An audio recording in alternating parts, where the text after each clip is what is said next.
السلام عليكم ورحمة الله. نرحب بكم متابعينا عبر قناتنا الحدث اليوم. ما زلنا مع أخبار الجزائر لحظة بلحظة.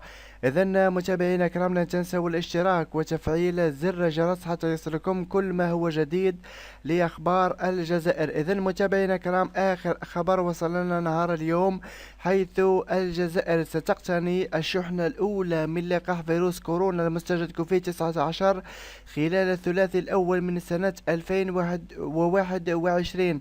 إذن كأقصى تقدير لقاح فيروس كورونا كما قلنا سيكون بعد 4 أشهر كأقصى تقدير من الآن. متابعينا الكرام، إن شاء الله فقط تكون هذه الأخبار صحيحة بإذن الله تعالى، وهذا ما سنوافيكم به بإذن الله تعالى بعد التصريحات الأولى بإذن الله تعالى بداية من يوم الغد إن شاء الله.